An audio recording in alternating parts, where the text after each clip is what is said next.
Professor André, seja bem-vindo. O professor André Lemos é engenheiro, mestre em Política de Ciência e Tecnologia pela COP UFRJ e doutor em Sociologia pela Université René Descartes, Sorbonne. Foi pesquisador visitante nas universidades McGill e Alberta, ambas no Canadá. É atualmente professor do Departamento de Comunicação e do Programa de Pós-Graduação em Comunicação e Cultura Contemporâneas da Faculdade de Comunicação, aqui da UFBA, Facum. É pesquisador do CNPq, membro titular do Comitê Assessor do CNPq e assessor do CNPq para a área de comunicação. Também coordenador-geral do Comitê para as áreas de comunicação, ciências da informação, museologia e artes do CNPq. Foi professor visitante em várias universidades brasileiras e estrangeiras e atualmente coordena o grupo de pesquisa em cibercidades, o GPC. É membro fundador da Associação Brasileira de Pesquisadores em Ciberculturas, a Cibercultura ABCiber, e tem 13 livros publicados, organizados, muitos artigos em revistas e periódicos nacionais e internacionais. Professor André, seja bem-vindo.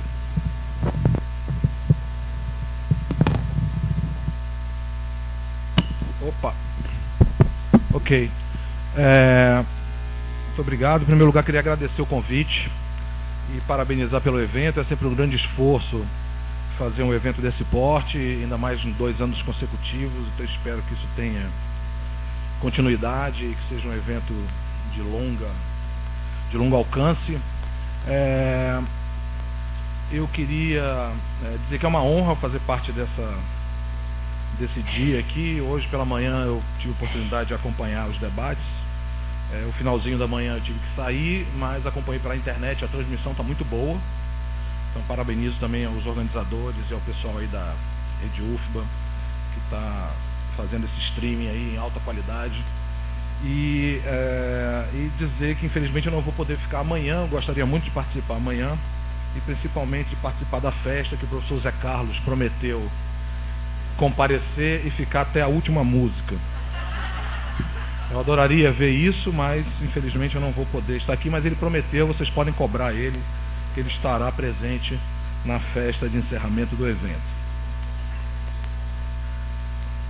Está registrado e para o mundo inteiro, né? Eu vou tratar de um assunto emergente, ainda pouco conhecido, mas vou dar um exemplo bem concreto, como vocês podem ver aí já no título, que é das etiquetas de radiofrequência em uniformes escolares aqui na Bahia, em Vitória da Conquista. É uma pesquisa que eu estou começando agora. Na realidade, o meu projeto do CNPq terminou agora e a próxima pesquisa vai ser nessa linha, tentando discutir a internet das coisas e a teoria Torrede. E eu acho que a minha fala aqui vai fazer eco com a última mesa da manhã, que foi a mesa da manhã, na realidade, que foi sobre metodologia de pesquisa, e eu tenho feito um esforço, e alguns colegas também no Brasil, de tentar chamar a atenção para a importância da teoria Torrede para a área de comunicação. É uma teoria que tem uma certa entrada na antropologia, mas é muito pouco conhecida na comunicação e muito pouco utilizada efetivamente na comunicação. Então, o meu trabalho aqui vai ser tentar fazer essa ponte entre essa discussão de metodologia e também de falar como é que a sociabilidade ela é, de alguma forma, construída a partir da relação que nós temos com os objetos.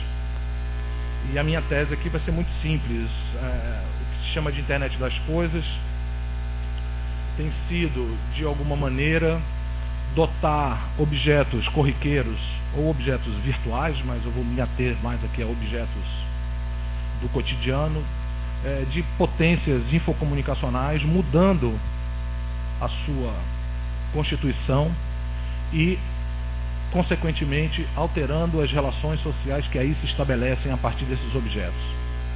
Então eu vou fazer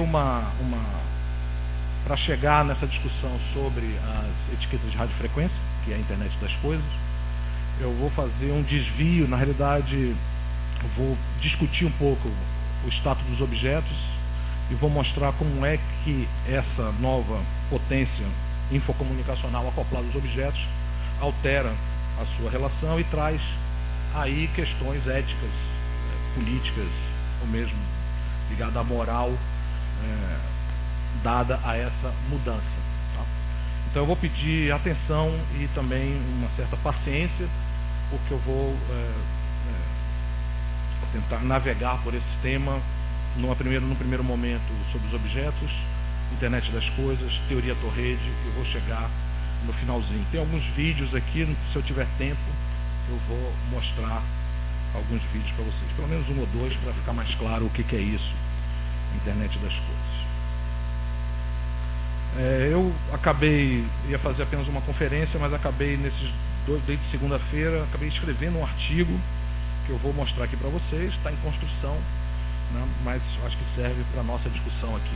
Então o objetivo é investigar o campo de desenvolvimento da internet das coisas, que é definida de acordo com o CERP 2009, que é um cluster europeu de pesquisa nessa área, como uma infraestrutura de rede global dinâmica baseada em protocolos de comunicação de coisas físicas e virtuais, tem identidades, atributos e personalidades, utilizando interfaces inteligentes e integrado às redes telemáticas. As coisas, objetos, eu não vou diferenciar muito coisa e objeto, isso Heidegger diferencia isso, inclusive valorizando as coisas em detrimento dos objetos, mas eu vou tratar aqui objeto e coisa como a mesma coisa. Tornam-se capazes essas coisas, objetos, de interagir e de comunicar entre si e com o meio ambiente através do intercâmbio de dados. As coisas reagem de forma autônoma aos eventos do mundo real físico e podem influenciá-los por processos sem intervenção humana direta.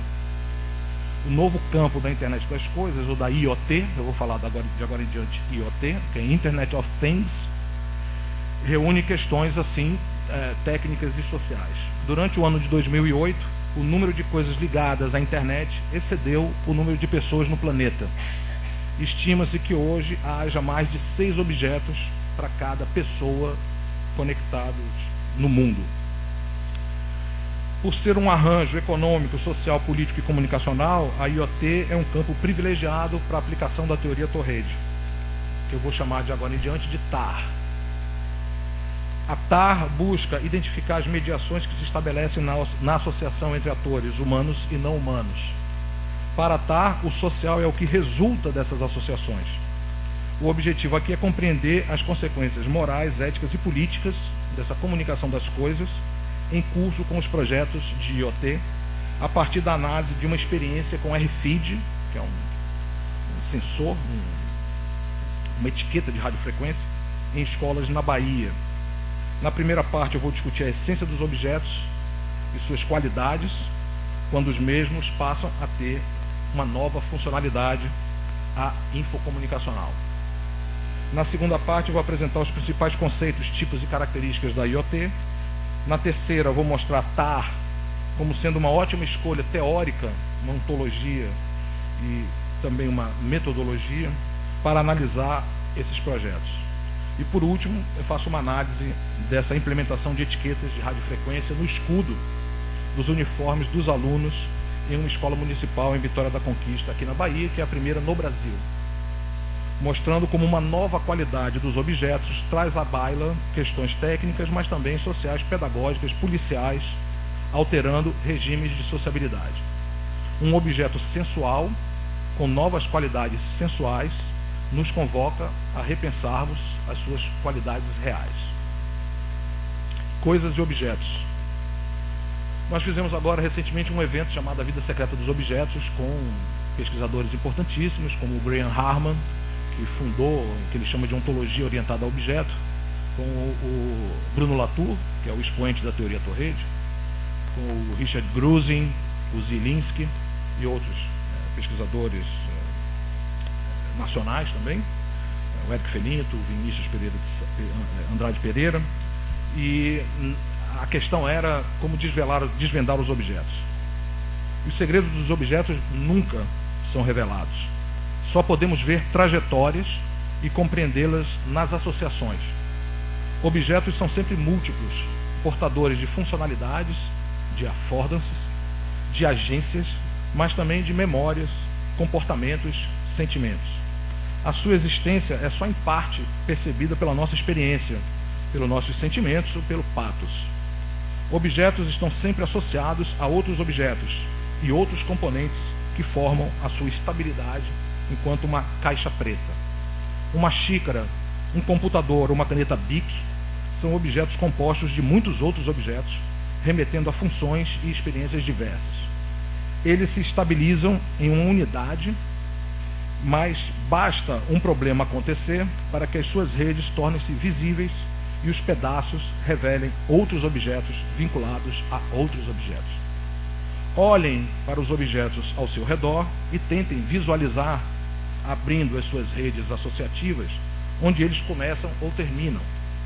Podemos até identificar fronteiras, mas elas são permeáveis por questões políticas, sociais, ambientais, culturais, técnicas, entrelaçando-se e impedindo que possamos apreendê-los em sua totalidade. O objeto real é inescrutável. Vou me basear no Harman. No livro The Quadruple Object, ou Objeto Quádruplo, o filósofo americano Graham Harman sustenta que os objetos, para ele, tudo que existe, coisas, pessoas, nêutrons, seres imaginários, só podem ser compreendidos por uma dimensão quádrupla, que traduz tensões fundamentais, que são o objeto sensual, a qualidade sensual, o objeto real e a qualidade real. Peço atenção porque a minha hipótese vai se basear muito nessas tensões, principalmente em uma delas. É nesse quadrante, influenciado pela estrutura de um quadrante também do Heidegger, das Gewicht, que podemos compreender os objetos e fundar uma ontologia orientada a objetos, que é o que propõe o Harman. Para Harman, o objeto sensual é aquele que é percebido pela nossa consciência. O objeto real é o que se retira de qualquer percepção e que jamais podemos conhecer. A qualidade sensual é aquela que percebemos pelos sentidos. E a qualidade real só nos é acessível através do intelecto. Para Harman, existem nos objetos dois tipos, então. O que experimentamos, o objeto sensual, e aquele que se retira de toda e qualquer experiência, o objeto real. Aprendemos os objetos pelas suas qualidades sensuais, quando experimentamos esses objetos, e pelas suas qualidades reais, pelo pensamento, pelo intelecto sobre ele. Nunca chegamos a desvelar o segredo do objeto real. Harman constrói a sua filosofia orientada ao objeto a partir desse quadrante. As tensões entre os tipos de objeto e os tipos de qualidades vão gerar para ele as principais questões da filosofia. A primeira tensão é o tempo. É aquela tensão entre o objeto sensual e a sua qualidade sensual. É a tensão que percebemos ao observar que, pelas associações com outros, algo vai mudando. O objeto que nós percebemos e a qualidade que nós vamos percebendo desse objeto. A oxidação do ferro ou a deterioração, da casca de banana jogada no chão. O objeto percebido pela consciência na experiência muda em relação à sua qualidade sensual. A segunda tensão, um pouco mais complicada, é o espaço. É a tensão entre o objeto real, inescrutável, e a sua qualidade sensual. É o que eu percebo dessa garrafa, mas que nunca vou conseguir alcançar o que é exatamente essa garrafa. É o que se aproxima e se distancia do que percebemos e de que falta no objeto, daquilo que não é exaurido pela nossa experiência, já que esse objeto real é sempre velado. A terceira tensão é a essência. É a relação entre o objeto sensual e o objeto real. Entre aquilo que aparece na experiência e aquilo que se retira dessa mesma experiência.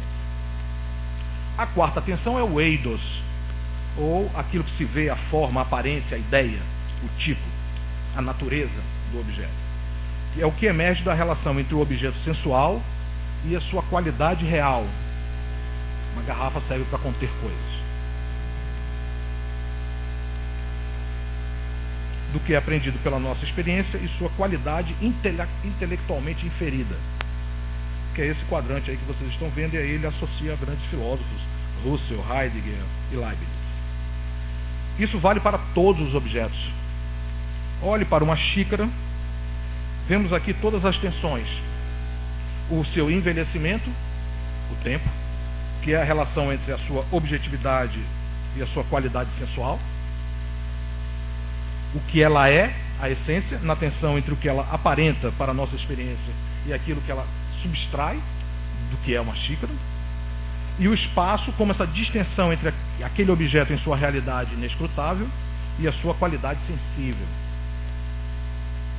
O que se afasta e o que se aproxima daquilo que nós percebemos. E por fim, a sua aparência, o eidos, que é a relação entre a sua qualidade real e a sua percepção sensível.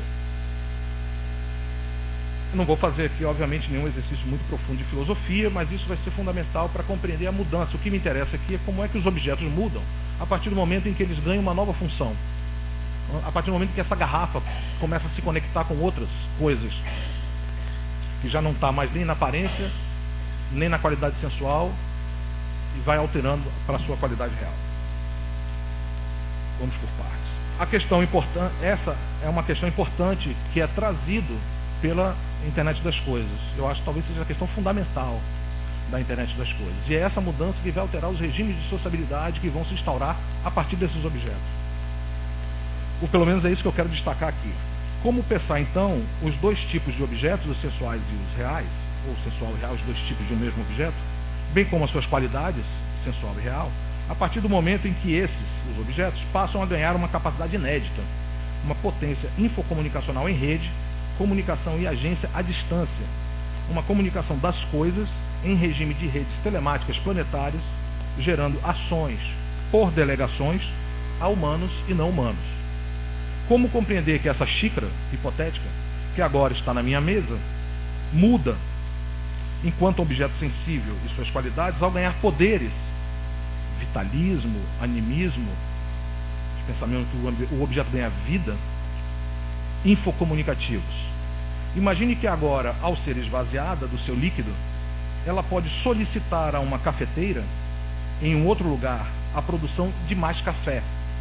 Esta máquina de café pode me avisar por Twitter ou SMS, assim que o novo café estiver pronto, ou pedir ao mercadinho ao lado para trazer mais grãos de café para trituração. Aqui a xícara é uma xícara, mas é também mais que uma xícara. Mais questões emergem.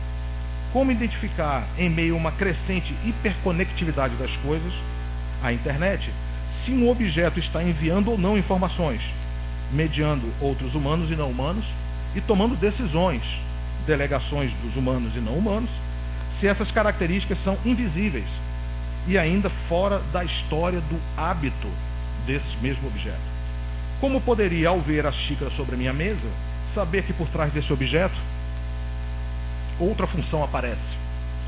O objeto e suas qualidades mudam. Essa coisa fala e comanda outras. E a sua qualidade real também. Ela contém líquidos, mas ela também comunica com outros objetos de forma informacional. Essa visibilidade ou invisibilidade infocomunicacional e essa potência de ação à distância, delegação e mediação importantes, como nós vamos ver nas etiquetas de radiofrequência, só aparecem ou pela história do objeto do seu uso, do hábito, ou pelos rastros eletrônicos que eles vão deixando. Aí está uma dimensão ética, moral, da mudança do eidos, ou seja, do objeto sensual para uma nova qualidade, intelectualmente aferida. Jamais saberemos o que é essa xícara real, mas o objeto sensual e suas qualidades sensuais mudam. O objeto sensual até muda menos, porque a xícara continua aparentemente sendo uma xícara, mas a qualidade real muda. Esse recipiente para líquidos passa a ser uma xícara que se comunica por redes telemáticas e fazem outros objetos fazerem outras coisas. Muda a sua qualidade real. A xícara é agora também uma mídia. Enquanto o objeto sensual permanece mais ou menos o mesmo. O eidos muda, o que poderia reforçar a hipótese de que só podemos compreender a trajetória dos objetos, e não a sua essência. O Harman não concorda com isso, por exemplo, aliás, que nós encontramos uma essência das coisas. Eu vou ficar aqui mais próximo do Latour, e vou definir sempre que é pelas associações que nós definimos os objetos. Como o objeto sensual e real da xícara se redefinem com essa nova qualidade informacional, poderíamos dizer assim que a essência mudou? já que a essência é o objeto real e o objeto sensível, é essa tensão, né?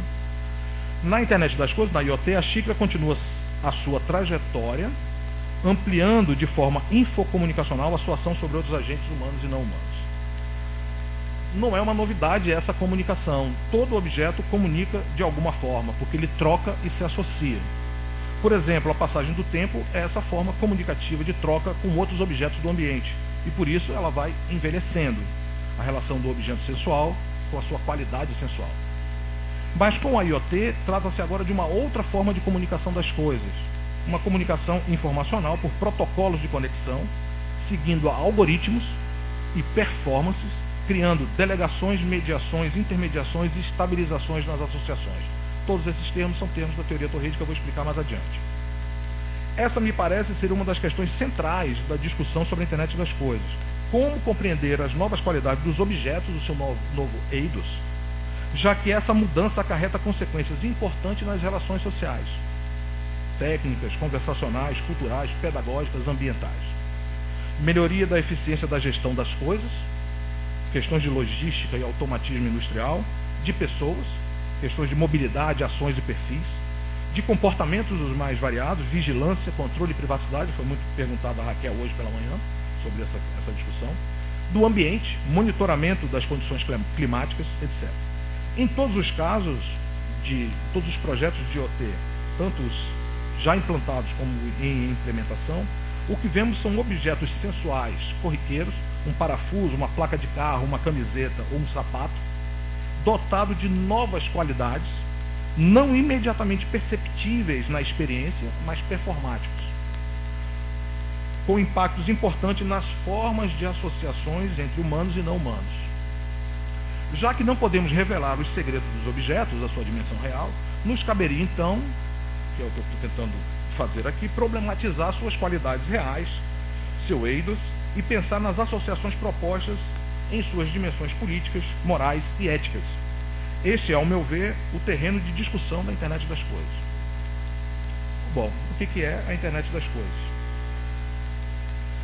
A frase internet das coisas parece ter surgido em 99, quando, em uma palestra, o autor Kevin Ashton explicava o potencial dos usos de etiqueta de radiofrequência na Procter & Gamble, em 1999.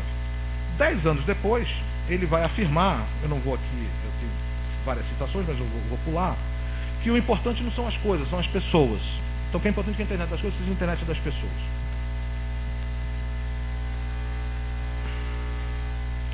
Essa reação, ela é interessante pelo privilégio dado ao ator humano no processo, mesmo que o autor entre em contradição na sua citação aqui, quando ele traz o seu pensamento, quando ele reconhece que isso só existe quando o humano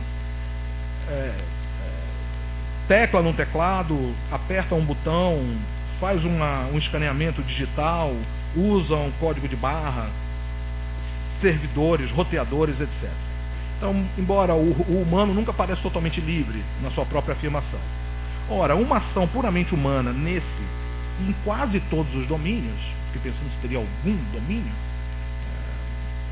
sexo, é mais um desejo, essa separação do sujeito e do objeto, é mais um desejo de uma busca de uma essência humana pura e natural do que uma realidade antropológica e empírica. O domínio da IoT é o da mediação e da agência, da delegação de não humanos a outros não humanos, mediando a ação humana e de outros não humanos. O que Ashton quer fazer é politizar, e isso é muito interessante mesmo, a IoT colocando o humano em evidência. Mas essa purificação, está tudo misturado, tem que teclar, escanear, servidor, etc. Está tudo misturado, mas ele purifica, dizendo, bom, o humano é uma coisa, o artifício é outra. É aqui talvez o seu pecado e talvez nos leve a não conseguirmos penetrar na discussão central da internet das coisas. Eu não vou falar que eu vou passando umas imagens aqui, algumas não estão nem muito boas como essa, só para mostrando o impacto. Em definições mais técnicas, alguns autores vão definir a internet das coisas como essa estrutura de capacidades baseada em protocolos interoperáveis de comunicação, onde objetos e coisas físicas passam a ter identidades precisas e podem agir aí em diversas áreas da vida cotidiana. Para alguns autores, tem vários As e vários Cs. Eles falam de anytime, em qualquer momento, any place, anything, qualquer coisa, qualquer lugar, qualquer pessoa, convergência, conteúdo, coleção, computação, comunicação e conectividade. Então é o que mistura todas essas coisas. Então aqui vemos claramente como o termo faz referência a objetos reais e virtuais, o que filosoficamente falando podemos apenas chamar de objetos físicos e eletrônicos, com qualidades sensuais e reais, porque não muda muito em termos de princípio, que mediam por delegação outros objetos, produzindo ação em diversos campos sociais. Esses objetos têm um funcionamento inteligente, se chama de smarts, na medida em que mudam a sua própria ação e a de outros, e o ambiente, nessa relação de uma maneira quase que independente de uma ação humana direta. Assim, a IoT permite que humanos e não humanos estejam em permanente conexão de tudo e de todos, que são os As e os Cs, né, que eu me referia há pouco. Young e outros mostram que, para a Comissão Europeia que discute o assunto, a internet das coisas é aquela na qual os objetos têm identidade e personalidades operando em espaços inteligentes, alterando o espaço e eles mesmos. Eles mostram que a IoT é uma adaptação do IP, do Internet Protocolo, do endereço, a qualquer objeto, fazendo com que o mesmo possa ser acessível e execute ou comande ações de qualquer lugar. Isso mostra como a qualidade do objeto passa a adquirir esses novos contornos comunicacionais. Essa potência infocomunicativa vai ampliar a sua ação sobre o mundo e a do mundo, sobre ele mesmo e de qualquer lugar do mundo. Isso produz uma modificação no seu próprio comportamento a partir dessa relação. O objeto ganha, por assim dizer, vida. Se falar de animismo. Atzori e outros afirmam esse caráter comunicacional e vivo das coisas. O caráter pervasivo da ação dos objetos sobre eles mesmos e sobre os humanos na vida cotidiana é que oferece essa sensação de objetos vivos, ativos, mediando as ações sociais em busca de objetivos e metas muito precisos. Por isso, a tentativa do resgate do humano por parte do Ashton logo no início. Então, eles têm esse arranjo aqui e essa tipologia de áreas onde esses projetos estão sendo implementados. Já o Cronenberg e outros consideram a IoT como um conjunto de objetos identificáveis por meios eletromagnéticos que a partir daí executam comportamentos e semânticas específicas. Interessante ver como esses objetos não são apenas identificados por suas características sensuais, a garrafa ou a xícara, né? Mas o que vai caracterizar é justamente a criação dessa nova qualidade magnético-informacional do objeto, a xícara, a mídia, alterando o seu comportamento e a semântica, ou seja, a qualidade real. A questão, mais uma vez, é da inserção da ação humana nesse conjunto. O Cronenberg também tem uma discussão bastante política, e essa discussão política tende a ir sempre para essa discussão de que tem que ser uma internet das pessoas. A questão, mais uma vez, é da inserção da ação humana nesse conjunto, como se agora estivéssemos, e apenas agora, em um domínio de delegação total e de mediação exclusiva dos não humanos. Como se antes isso não acontecesse, porque a modernidade, como vai dizer o Latour, produziu essa purificação. Nós estamos misturando tudo, mas sempre estamos separando natureza, cultura, objeto, sujeito, etc, etc. E agora, como esses objetos começam a falar e fazer coisas, o perigo emerge de ele retirar o humano do processo, como se antes não houvesse essa hibridização. A intenção de politizar o debate, retirá-lo da esfera meramente mercadológica, é importante e louvável. No entanto, como vamos ver adiante, o próprio do social é produzir híbridos.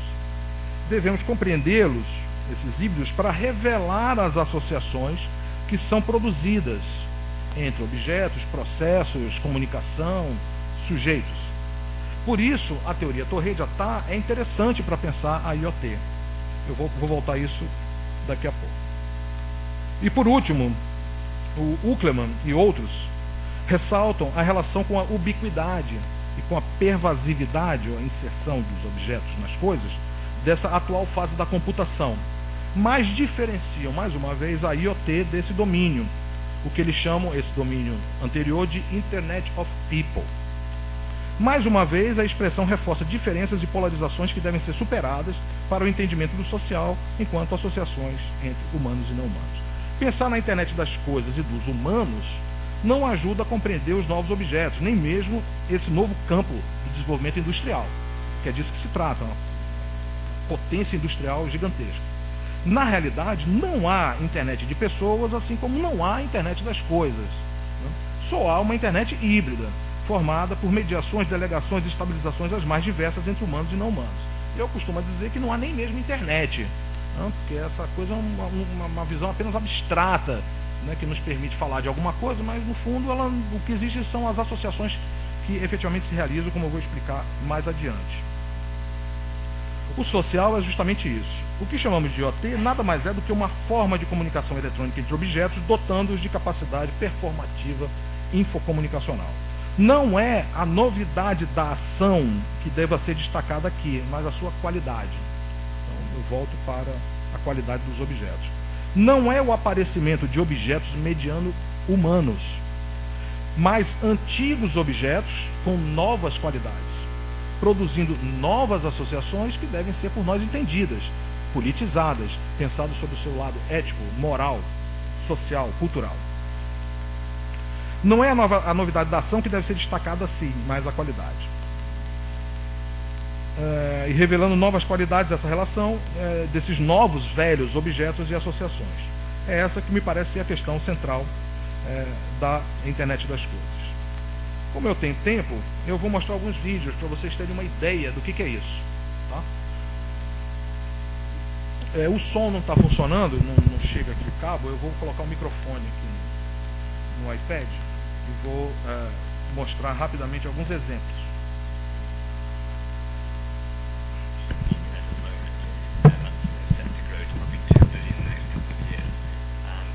Legenda dá para ir acompanhando. Over the last 10 years I've been looking at devices being linked up together using networks, so little sensors on things. There'll be temperature sensors and traffic sensors and flow rate of water and how much electricity all transmitting data. It won't be long, and it may even have happened already, that there's more things on the internet than there are people on the internet. That's really what we mean by the Internet of Things. Then you get this sea of data that you just drown in, literally. And there's this triangle that's been quite well documented, the DIKW triangle, data, information, knowledge, and the tip of the top is wisdom. The D at the bottom is a sea of data, and when we get this data back home and start doing stuff with it, we apply intelligence to it and transform up that stack. We go from data into information, information into knowledge, and then glean some wisdom from that. And that's really what the analytics part of our Smarter Planet story is all about. But the ideal day, I guess, would be that I wake up in the morning and my alarm clock went up at the right time because it had looked in my diary to know when my first meeting was and had backtracked which ferry I need to get and therefore what time I need to get up. The bathroom heater would have been on for half an hour before that time to make the bathroom nice and warm. I'd know that the temperature had been freezing overnight and therefore that my ice was going to need to be scraped up my car, so I need to leave the house 5 minutes earlier. And then I'd be getting a notification, perhaps an audio announcement in my car as I drive to the ferry saying, well, the ferries are running 5 minutes late, so no need to rush, just take your time. All that stuff is being handled by autonomic systems of little agents looking out on my behalf for the things it knows I want to do, just making me aware of what's going on so that I can plan my day accordingly. So a system of systems. Continua, eu vou mostrar outros vídeos para vocês terem uma ideia do que está em jogo. É isso. Nada disso é ficção científica, certo? Tudo isso está em implementação, efetivamente.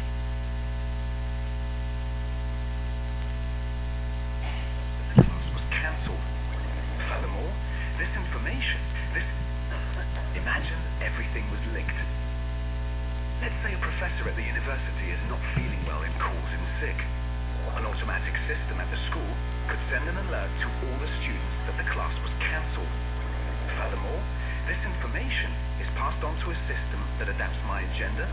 It calculates the new time to my next class 2 hours later, taking into account public transport timetables. It could also reset my alarm clock to wake me up a bit later. And it could adjust the central heating system and the coffee machine. Imagine we had an Internet of Things. Wouldn't that be awesome?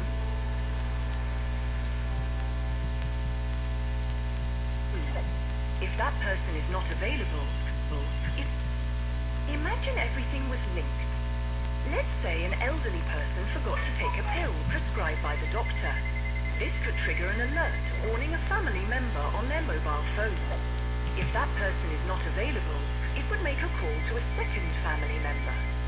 Now, if this person is also unavailable, it could then alert a local emergency center, which would send someone to check things out. Imagine we had an Internet of Things. Wouldn't that save a lot of lives? Would be passed on to a system that would be... Imagine everything was linked. Let's say there was a traffic accident somewhere on the road. A built-in system in the cars could automatically alert the emergency services. With precise geolocation data, they can send an ambulance to the crash site. Furthermore, this new information would be passed on to a system that alerts me as I'm driving and suggests an alternative route to get to my destination. Imagine we had an Internet of Things. Wouldn't that be more efficient? Vocês podem ver, o discurso é sempre da maior eficiência, do automatismo e da delegação a não humanos para gerar ações nos humanos. Vou mostrar mais dois projetos rapidamente, são um pouco diferentes desses, que permitem não só a visualização política do lixo, como também o monitoramento do ambiente.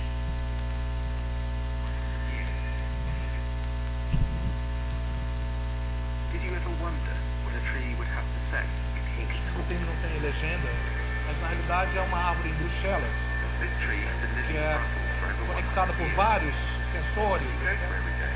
E que ela posta no Twitter, manda vídeo pro YouTube, We equipped him with different sensors and devices. ela dá o tempo, o vento, Seas, tem um site.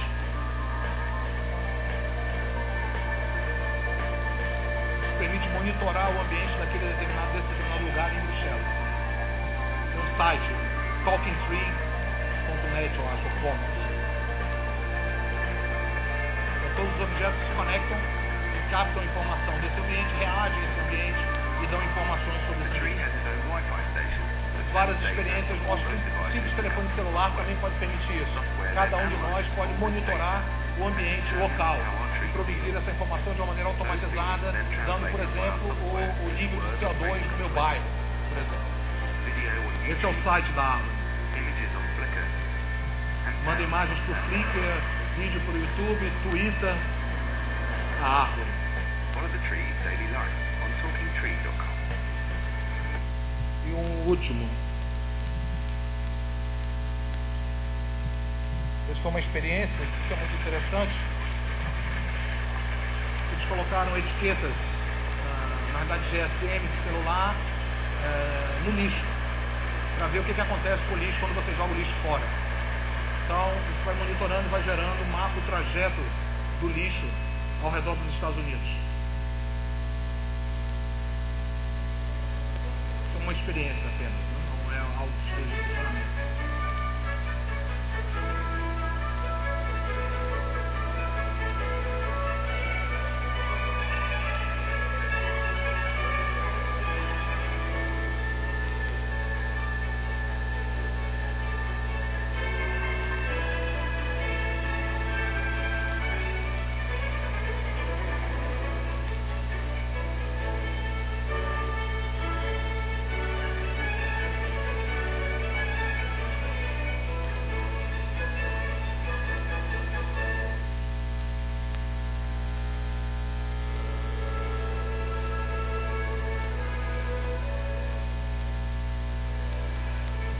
E aí vai começar a ver o movimento do lixo ao redor dos Estados Unidos.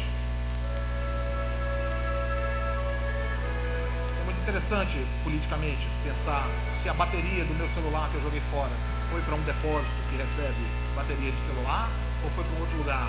O lixo que eu produzi na minha cidade foi parar em qual cidade? Ou será que o país está exportando lixo para um outro lugar?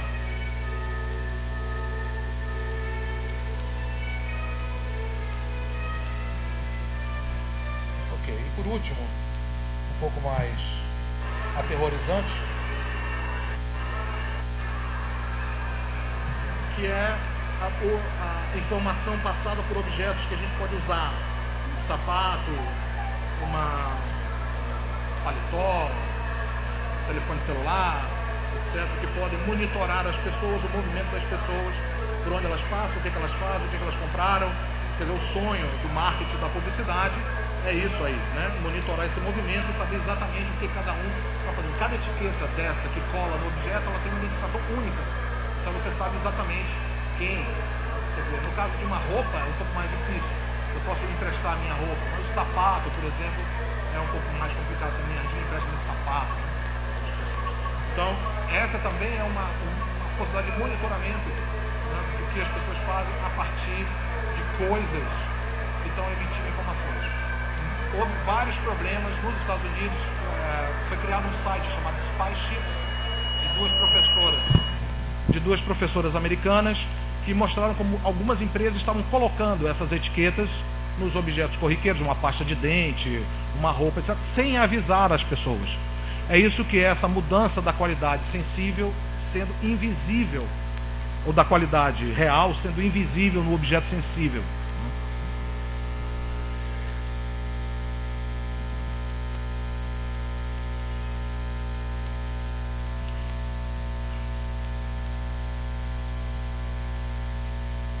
São os vídeos.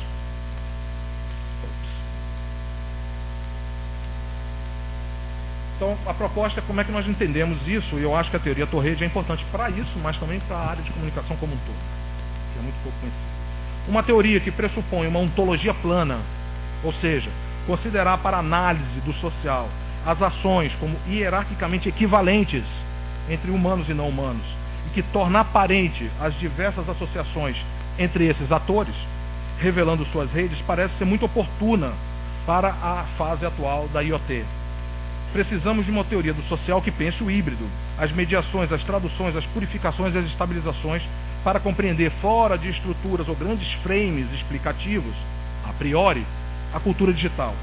Penso que uma teoria social das associações entre humanos e não humanos, associada a essa filosofia orientada ao objeto, deve ser requerida para compreender a IoT em todas as suas facetas: hibridismo, automatismo, eficiência comunicativa, vigilância, controle, como a gente viu nesses exemplos. Essa teoria é a teoria Torrede. Infelizmente eu não tenho tempo aqui para fazer uma análise exaustiva da TAR e vou me ater a alguns pressupostos e conceitos que servirão para o nosso debate. Após essa explicação, eu vou analisar as etiquetas nos uniformes. A teoria Torrede nasceu nos estudos de ciência e tecnologia nos anos 90 por Latour, Calon, Law, Bidk e outros. O objetivo era mostrar os limites da sociologia da ciência, que era a escola de Edimburgo, e do que o Latour chama dessa sociologia do social, de herança estruturalista e durkheimiana. Os pressupostos da TAR estão relacionados aos trabalhos de Serres, Tarde, Stenger, Greimas, Garfinkel.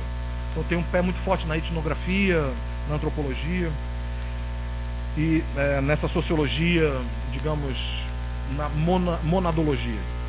Para os estudos da cibercultura, a teoria Torrede pode ajudar a revelar associações em fenômenos tão díspares quanto a sociabilidade online, as análises dos rastros deixados em diversas ações na internet, as mídias locativas, o corpo e a subjetividade, as interfaces e interações dos dispositivos móveis, a arte, o ciberativismo, o governo eletrônico, os games, a inclusão digital e a internet das coisas. Por ser um campo privilegiado da ação dessa relação entre mediadores e por suas ações deixarem rastros, e o digital nos permite hoje visualizar esses rastros, a palestra da professora Raquel Recoeiro mostrou muito bem isso, é uma área fundamental, muito interessante para aplicação ou para discussão a partir da TAR. Então, a TAR, como vocês podem perceber, é uma sociologia das associações, ou chamada também de sociologia da tradução, colocando o acento sobre a construção social dessas inovações técnicas. Mas hoje ela é aplicada nos mais diversos campos do saber, eu coloco muitas referências aqui. Administração, medicina, antropologia, entre outros. A TAR identifica redes, mediadores, intermediários que atuam em uma determinada associação. O objetivo, assim, é descrever esses atores envolvidos nessas associações e revelar as suas características. O social é, assim, o que resulta dessas associações e não uma coisa que explicaria as associações. A diferença parece sutil, mas ela é muito forte e muito importante. Esses mediadores, ou actantes, como prefere os teóricos da teoria Torrede, de origem da semiótica gremasiana, é tudo aquilo que produz ação sobre outros, podendo ser tanto humanos como não humanos. Eles compõem as redes e eles são eles mesmos redes, mônadas, parte e todo ao mesmo tempo. Cada actante é sempre fruto de outras associações e cada associação age também como um actante. Ele pode ser um mediador em uma determinada associação ou pode se transformar num simples intermediário em uma outra associação, já que não há essência dos objetos, só há associações. Mediação ou tradução é tudo que faz um actante agir transformando a si mesmo e ao outro. Há sempre abstração nesse processo, de um no outro, e proposições, ou ocasiões de encontros entre esses objetos, ou esses actantes, ou esses mediadores.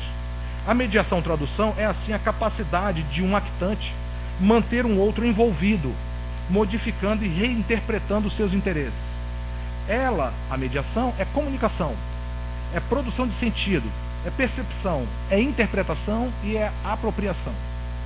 A noção de delegação implica estender essa ação a outro actante, comprometendo-se e confiando no seu funcionamento. É isso. Confiar que todo o sistema vai funcionar, que o seu despertador vai te acordar um pouquinho mais tarde, porque você pode sair mais tarde porque o avião foi atrasado o voo. É preciso confiar nisso, delegar a esses actantes uma ação sobre a nossa vida cotidiana. Aí está o problema e aí está a tensão do limite entre o humano e o não humano.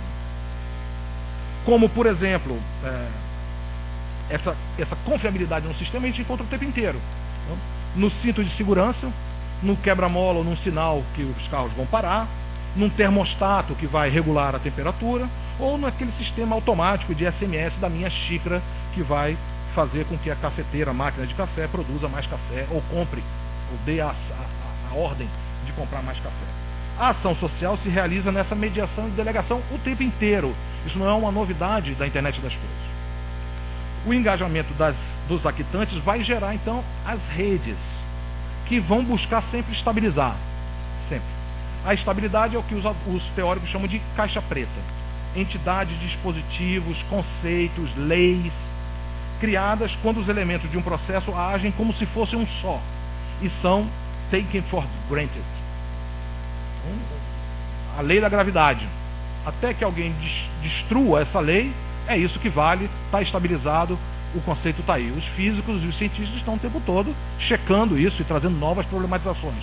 Então, esse conceito é uma caixa preta. Um estereótipo é uma caixa preta, a cidade da alegria, o baiano é alegre, etc. Né? E nós, como cientistas sociais, temos que ter nosso papel é sempre tentar desconstruir ou abrir essas caixas pretas, revelando essas associações que aí estão. Todo actante é uma caixa preta, esse objeto inescrutável. E toda caixa preta pode e deve ser aberta para revelar conexões, articulações, redes. A rede é, assim, o que se forma nas mediações. Isso é bem diferente do que como a gente entende rede quando a gente fala de internet. Ela é a mobilidade das associações e se faz e se desfaz a todo momento. Ela não é, portanto, a grade, a malha ou o tecido por onde as coisas passam, mas justamente aquilo que se forma na relação entre as coisas. Sendo assim, a rede não é infraestrutura, está sempre se fazendo e se desfazendo, sendo móvel, rizomática, sempre aberta. Se pensarmos na internet, ela tem essas duas dimensões de rede. Uma dimensão que a gente entende mais como estrutura e essa dimensão que seria uma dimensão de rede como compreende a teoria Torrede. Uma, a de rede como infraestrutura, o espaço, não? Criando sempre utopias e possibilidades emancipadoras, porque a rede, quanto estrutura, ela carrega nela uma perspectiva ecumênica, conectar todos a todos, né? Fazer com que tudo flua transparentemente e livremente. Né? Isso está presente nos correios, no telégrafo, na estrada de ferro, na autoestrada, na telefonia, na eletricidade, na televisão, no rádio, na TV, ou no cinema, etc. Né? E hoje, obviamente, na internet. Então, essa dimensão é a dimensão que eu chamaria, paradoxalmente, de virtual. É o mais concreto, mas é o virtual, é o que está em potência. Essa rede enquanto estrutura é o lugar da utopia, se eu posso brincar aqui com esses termos, né? A outra dimensão é a rede enquanto associação de humanos e não humanos, e que se realiza efetivamente, que deixa rastros, o que se atualiza. Trata-se aqui do que as pessoas e as coisas fazem efetivamente na rede, na internet. Isso permite dizer, por exemplo, que o Twitter pode ser revolucionário em um determinado contexto e não ser em outro, pois não há essência no objeto, mas associações específicas que se produzem em determinados espaços-tempo. Nesse caso, não se trata de uma utopia, mas da realização do movimento dos actantes, e sempre vai precisar fazer esforços para que isso volte a acontecer, porque nada está dado. Então, essa dimensão é a rede da expressão ator-rede. Daí a ideia de que é a rede que faz o social, e não o social que se dá nas redes. Entre objetos que se modificam e modificam as pessoas, isso em tudo. São as diversas associações que compõem o social e que criam essas redes entre os seus elementos. Por isso, observar o social é cartografar essas associações. Nesse sentido, podemos afirmar que a TAR é uma verdadeira sociologia da mobilidade. Não da mobilidade das coisas, né? A sociologia da mobilidade é como é que transporta um objeto de um lado para o outro, ou da informação. Essas são sociologias da infraestrutura, digamos assim. Mas da mobilidade das associações que compõem o social em uma determinada ação. O pessoal aqui do CIS Social vai ter que suar a camisa e fazer muito esforço para que isso aqui aconteça ano que vem. Nada está dado, né? Por isso, a TAR visa descrever ações que estão em movimento, o que os teóricos vão chamar de controvérsias, antes que os seus atores assumam posições estáveis e resolvam as suas polêmicas e terminem no encaixapretamento. Estabilizou. Não? Então, como é que a gente vê o social em todas as suas dinâmicas? Quando a coisa está em movimento. As noções, então, de actante, rede, mediação, tradução, intermediário, caixa preta, controvérsia, cartografia são fundamentais para inibir uma análise que insiste na purificação dos híbridos. Separação sujeito-objeto, natureza-cultura, humano-não humano. Uma abordagem que seja essencialista dos objetos e dos fatos, ou mesmo faz com que a gente evite uma visão estruturalista do social, que a estrutura comanda absolutamente tudo, que amarra as associações em frames autoexplicativos, o poder, o mercado, a multidão, etc. No caso da internet das coisas, essa abordagem é fundamental para revelar o social que está se construindo nas associações a partir da modificação da qualidade dos objetos. É na descrição atenta dos mediadores, que são esses actantes, e dos intermediários, que transportam sem mudar muita coisa, né? Por exemplo, a luz aqui. É importante, mas ela está no fundo. Não? Se faltar luz, a gente vai ter que refazer tudo aqui. De um mero intermediário, ela vira um actante.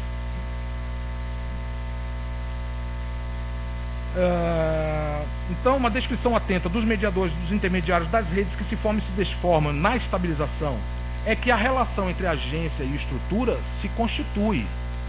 Existe estrutura e agência, mas ela não é uma explicação a priori. Estas não são e não devem ser categorias explicativas, mas possíveis resultados das constituições das redes, porque elas visam se estabilizar. Como elas se estabilizam, rapidamente o Latour às vezes usa a palavra mágica. A gente faz mágica e diz assim, isso é a estrutura. Uma estrutura que se constituiu de uma maneira muito dinâmica, não? E que tende a se manter, mas a explicação passa a ser essa outra coisa. A boa descrição só pode ser feita por múltiplos pontos de vista. A professora Adriana Amaral falava disso hoje pela manhã também. Vemos que cada objeto é denso, complexo, um conjunto de rede neles mesmos. Vejo que isso rebate sobre essa ontologia dos objetos que eu falava na primeira parte. Eventos atravessados por fluxos, em permanente associação entre qualidades sensíveis e reais. A objetividade do objeto e a subjetividade do sujeito devem ser pensadas como erros de perspectiva, como soluções artificiosas e temporárias, exercidas pela grande divisão pretendida pela Constituição moderna. Pensar sujeitos e objetos separados, ou pensar sujeito sem objeto e objeto sem sujeito, ou pensar a internet das pessoas ou das coisas, só pode ser uma forma mágica, artificiosa de purificar os híbridos e pensar de forma simplista o social. Isso não nos ajuda em nada a compreender, seja a internet das coisas, seja qualquer fenômeno da cibercultura ou da vida social de uma maneira geral. De fato, só há aquilo que é produzido por múltiplos olhares, diferentes visões, pontos de vista, que emergem do que o Michel Serres chamava de quase-sujeito ou quase-objeto. Assim, o objetivo não é o que está do lado do objeto, assim como o subjetivo não é o que está do lado do sujeito. Não há sujeito nem objeto sem sujeito. E quanto mais um, mais temos o outro. O que é bem paradoxal, né? Como nós ouvimos comumente, achar o sujeito é retirar todos os objetos dele para encontrar o sujeito. A descrição do sujeito emerge do objetivo do objeto, e assim se deve desenrolar a controvérsia, identificar rastros e apontar numa determinada associação, mas pode não ser mais à frente, quem são os mediadores e quem são os intermediários. Internet das coisas é a internet das pessoas e vice-versa, por mais que queremos dirigir essa associação e assim pensar uma política da internet das coisas. Ou seja, o que o Latour vai chamar do parlamento das coisas. Das coisas ele fala de parlamento porque coisa tem a ver com causa. Então é como é que nós problematizamos essa causa ou essas coisas. É importante que essas coisas façam parte do social, porque se a gente extirpa essas coisas do parlamento, nós vamos discutir entre humanos, não? Como se os humanos estivessem totalmente separados dos objetos. O papel do cientista social é abrir as caixas pretas e traçar e reagrupar o social, segundo Latour. No caso da internet das coisas, devemos pensar essa nova relação entre objetos que ganham qualidades comunicacionais e performativas sobre outros objetos, nós vimos nos vídeos, e pessoas à distância, e como elas estão configurando o social enquanto associações híbridas, que é sempre isso. Então, se esse objeto muda, algo muda nessas relações, nos regimes de sociabilidade. Para chegar num tema aqui mais que é caro ao grupo e ao evento. Gerando problemas com dimensões políticas, éticas, morais e comunicacionais muito importantes. Com a IoT, um objeto adquire novas funções infocomunicacionais e continua a sua trajetória, porque ele não para, não? Essa trajetória, o livro, o que é o livro, etc. E a gente vai para qualquer objeto. Não? Cabe ao analista cartografar esses rastros e identificar essas controvérsias. Então, vou fazer um rápido exercício de como é que a gente pode identificar isso num caso muito preciso. E aqui eu queria agradecer, antes, pelo próprio texto, pela construção do texto, do trabalho que dois pesquisadores me ajudaram bastante, que é o Leonardo Pastor e a Thalita Singer, que me ajudaram nessa discussão, e também a um grupo de alunos da graduação que fizeram um trabalho muito interessante sobre essa controvérsia. No semestre passado, 2012.1, que já é um passado do passado, né? Ofereci uma disciplina para os alunos de graduação em comunicação, tendo como tema cartografia das controvérsias. Alunos que eram alunos, inclusive, de primeiro semestre. O objetivo era, como eu lhes dizia, vaciná-los contra a grande sociologia e as grandes explicações que eles vão encontrar, com certeza, na faculdade. Buscava apresentar também a TAR e o método de identificação do social em formação, que é a cartografia de controvérsias. Dizia aos alunos que o trabalho da TAR em muito se assemelha ao jornalismo investigativo, no qual o repórter deve seguir os atores, registrar suas marcas, integrar o texto com seus múltiplos aspectos, etc. Assim achava eu que só faria bem apresentar essa teoria sociológica e testar uma metodologia, situando próxima da prática jornalística, que são alunos de jornalismo, e ainda assim fazer com que eles discutissem e traçassem essas controvérsias em questões quentes, atuais e locais. O resultado da disciplina, tem um blog, eu passo a referência, depois eu posso passar aí para vocês. Cada grupo aplicou essa metodologia da cartografia de controvérsias a questões como proibição de pré-campanha no Twitter, que terminou antes das eleições, o AI-5 da Copa do Mundo, a exigência do diploma de jornalista, a lei de imprensa na Argentina, a lei anti-baixaria na Bahia e as etiquetas de radiofrequência em escolas na Bahia, em Vitória da Conquista. Então, eu queria também agradecer aos alunos que me forneceram elementos importantíssimos para pensar isso. Para o que interessa nesse artigo, eu vou fazer uma rápida análise, é rápido mesmo. Isso é um projeto, isso está em construção, tem uma dissertação de mestrado sendo feita aí nessa discussão e vamos descrever e detalhar um pouco mais isso. Mas eu só quero tentar aplicar essa discussão à mudança do objeto e à teoria Torrente. Estou chegando no meu tempo, mas vou pedir apenas alguns minutinhos a mais. O projeto inovador no Brasil tem como objetivo controlar a entrada e saída de alunos no Centro Municipal de Educação Professor Paulo Freire, CAIC, em Vitória da Conquista. A Prefeitura investiu R$1,2 milhão no projeto, deve atender 25 escolas e mais de 20 mil alunos da rede municipal da cidade ainda esse ano. O objetivo é que em 2013, todos os 43 mil alunos da rede pública da cidade entre 4 e 14 anos já possuam uniformes com tecnologia RFID.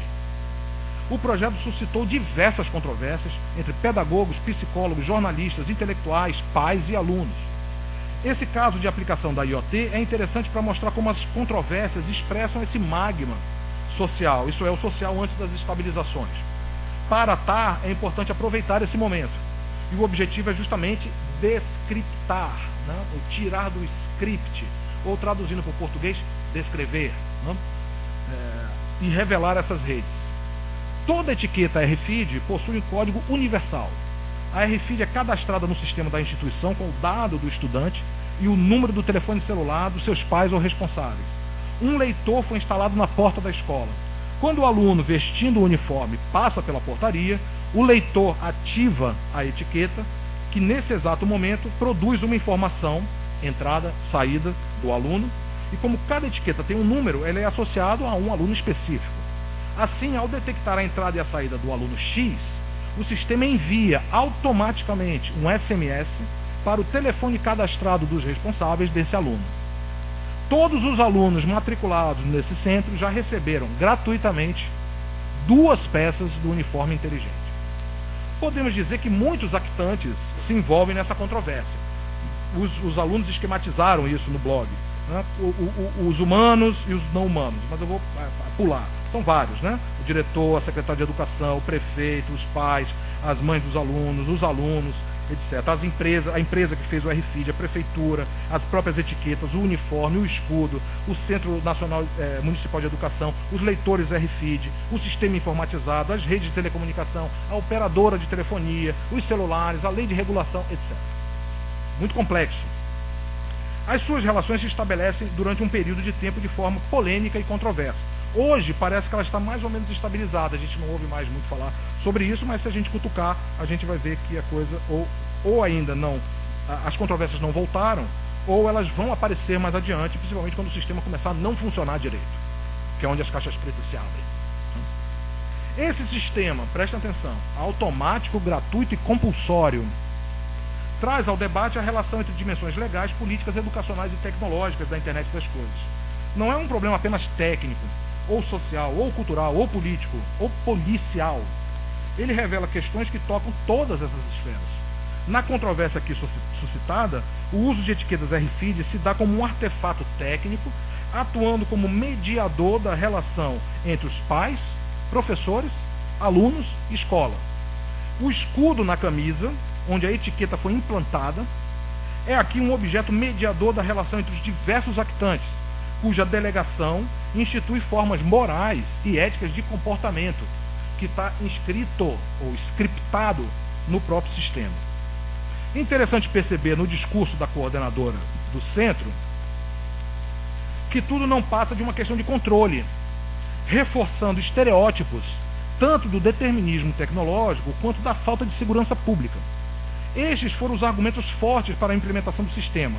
Em entrevista aos alunos, e eu cito aqui o blog, a coordenadora afirmou isso.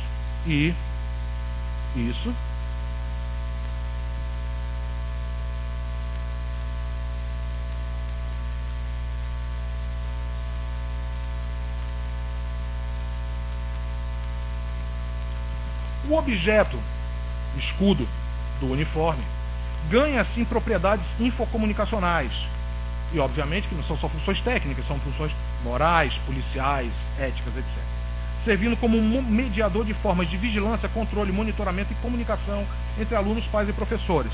Aqui, esse objeto sensual é o mesmo, o escudo. Olhando para os alunos, ninguém diz nada.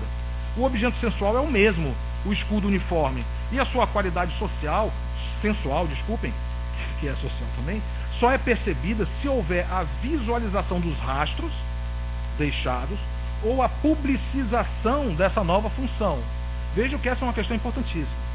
Muda o eidos do objeto. Um estudante desavisado poderia usar o uniforme sem detectar essa nova característica do objeto. Essa invisibilidade já é um problema moral ou, no mínimo, ético. A ação deve estar no script, explicação para todos das novas qualidades do objeto, revelando questões de transparência. Para a eficiência do sistema, o mesmo é totalmente automatizado, compulsório e gratuito. Podemos pensar sobre a qualidade real desses objetos, em sua nova trajetória, mas para esse objeto, mas para qualquer outro. O uniforme é agora um objeto, é uma mídia, é um objeto infocomunicacional, um actante importante na relação entre humanos, pais, alunos, professores, e não humanos, a escola, a operadora, a etiqueta, a portaria, etc. Notem que esconder no escudo a sua função performativa é transformar o escudo camisa RFID, esse conjunto, em uma caixa preta, neutralizando e colocando a sua visibilidade num fundo. Ele só aparece na controvérsia, ou se houver falhas sociais, técnicas, políticas no próprio sistema. A visibilidade e invisibilidade é aqui uma questão política e pedagógica. As etiquetas RFID alteram, assim, a relação dos objetos, que passam a ganhar novas qualidades e que devem ser discutidas, esse script do qual eu falei. O microchip, mais ainda, de forma mais interessante, foi instalado, como eu falei, no escudo, onde podemos ler a frase do educador Paulo Freire. O chip está bem embaixo da frase. A frase é a seguinte, abre aspas, a educação não transforma o mundo, educação muda as pessoas, pessoas transformam o mundo. O lema no escudo reforça a visão humanista do educador e, mais uma vez, insiste no privilégio do humano sobre o não humano, esquecendo-se de que o processo pedagógico, a escola, etc., é um híbrido, de que a sala de aula é um artefato construído para abrigar esse tipo de discurso, que sem essa estrutura e outros objetos, o professor, a pessoa, a educação, não existem. Pessoas, objetos transformam o mundo. As pessoas e os objetos são a educação. O ambiente escolar é um híbrido de instrumentos pedagógicos e disciplinares desde sempre. Sala, laboratórios, equipamentos, regras de conduta, rituais cotidianos, filas, cantar o hino nacional, cadernetas escolares, boletins de notas. Retire todos esses objetos do ambiente escolar e veja se vocês encontram ainda alguma escola. Um boletim é um boletim, uma caderneta é uma caderneta, uma sala de aula é uma sala de aula.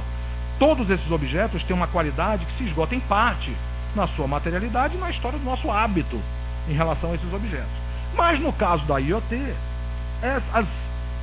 há uma transformação aí. A sala pode não ser só sala, o boletim pode não ser só boletim, o uniforme pode não ser só uniforme, né? Que faz com que essa nova qualidade real seja ampliada para essas performances infocomunicacionais. Várias perguntas emergem dessa mediação. Podemos perguntar, por exemplo, que projeto pedagógico está por trás desse sistema? Seria esse o sistema mais eficiente para resgatar o diálogo entre pais, alunos e educadores ao transferir, delegar a um sistema automático essa relação? Como esse sistema se relaciona com aquilo que é oferecido pela escola? Alimentação, transporte, bons professores, ambiente laboratorial, convivialidade. A comunicação entre pais e escola não deve ser feita pela mediação de objetos, mas a partir de um diálogo mais recorrente, complexo e menos automatizado? A simples delegação ao sistema dessa conversação não seria um esvaziamento da questão social, cultural, política e pedagógica da escola? Não caberia, antes de qualquer disparo automático de uma informação, discutir com o aluno, saber do porquê da sua ausência ou do seu afastamento em um determinado momento? A informação sem contextualização não seria assim uma simples burocratização das relações e uma simplificação de suas causas e consequências? A relação entre comunicação e controle deveria ser então contextualizada e não apenas delegada a um sistema de IoT. Essa suposta transparência não estaria escondendo mais do que revelando? Insatisfação com os professores, com a escola, bullying, falta de estrutura, etc. Não é por mero acaso que o escudo com esse slogan tenha sido escolhido como lugar mesmo da comunicação do objeto com outros objetos, agindo sobre a moral e a ética escolar, comunicando a professores de forma automática as ações e movimentos do aluno. É bastante questionável que um sistema automatize o que deveria ser motivo de conversação e de entendimento entre as partes. A IoT aqui toma o lugar do diálogo e da negociação, mediando a ação entre humanos e não humanos com delegações precisas de ação. A escola passa, assim, a informatizar o sistema de conversação por um sistema que, 1, detecta o movimento, 2, checa o sistema, 3, envia o SMS, finaliza as coisas e lava as mãos. Conclusão. Buscamos aqui apontar para uma transformação nas qualidades dos objetos. A transformação do objeto sensual é menos visível. Na atual fase da IoT, objetos do cotidiano, como uma xícara, ganham essas capacidades infocomunicacionais. A qualidade real do objeto, como nós pensamos o objeto intelectualmente, muda a partir dessa discussão e desse novo objeto sensual que se apresenta. Muda o eidos. A forma, a natureza, o tipo do objeto. Se muda o tipo do objeto, muda a relação entre os sujeitos e os objetos, as associações e, portanto, o social. Assim, um parlamento das coisas, como discussão dessas causas, deveria se estabelecer. A mudança do eidos tem implicações aí políticas, sociais, culturais e pedagógicas, como vimos no exemplo. Mostramos que os objetos seguem a sua trajetória nas associações e que agora, objetos comuns da vida cotidiana estão ganhando capacidades performativas inéditas. Não se trata do ineditismo da comunicação das coisas, já que os objetos estão sempre em associações, mas de chamar a atenção para uma nova forma de relação entre objetos e humanos a partir da atual trajetória informacional dessas coisas. Uma etiqueta RFID em um escudo escolar altera em muito a relação que aí se estabelece. E os outros projetos? Cabe a gente investigar, os diversos outros em internet das coisas. Mostramos também como a teoria Torrede pode ser de grande ajuda para a compreensão desse fenômeno, já que ela parte dessa hipótese inicial de que não há essência e que tudo vai se definir pelas associações. Para TAR, humanos e não humanos não são hierarquicamente diferentes, cabendo ao analista distinguir as formas de delegação, mediação e intermediação que se estabelecem em cada associação. Assim, podemos analisar os fenômenos da cultura digital, tendo como ponto de partida esse hibridismo, e definir as suas funções apenas pelas associações que se estabelecem em um determinado momento e que podem não mais se estabelecer no futuro. Essas associações vão tender sempre à estabilização nessa formação de caixa preta, e são as controvérsias que se caracterizam como um momento de abertura e de problematização e de visualização dessas redes. Se nós partirmos apenas para os grandes esquemas explicativos, as redes não aparecem mais. É o poder, é a vigilância, é a razão. Isso, rapidamente, não precisamos mais explicar nada, porque já está tudo explicado. Um momento de abertura de caixa preta é a controvérsia envolvendo a IoT e, particularmente, o uso dessas etiquetas de radiofrequência em uniforme dos alunos em Vitória da Conquista. Essa controvérsia releva, sim, as tensões nessas associações e que questões emergem dessa nova qualidade desses objetos, o uniforme ou o escudo. E tentamos também, mostrar que a TAR pode ajudar a revelar essas redes, exibindo estereótipos, crenças, visões polarizadas, envolvendo a tecnologia, a educação, as relações sociais, a educação e a comunicação. Obrigado pela atenção.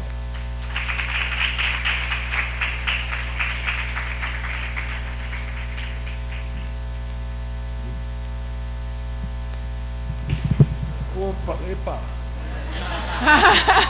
Importantíssimo, que é isso. Ó. Eu vim com a camisa do Fluminense hoje, mas achei que era um pouco exagerado. Ainda bem que não saiu gol ainda. Ok, era isso que tinha que aparecer. Bom, agradecemos aí ao professor André e a gente vai fazer aí uma rodada de perguntas, antes da gente ir para o coquetel. Então não vou embora não, por favor, que ainda tem um coquetel de encerramento aí fora, os aguardando. E a gente abre agora um espaço para perguntas. Alguém quer começar? Professor. Mais alguém? Para a gente abrir aqui?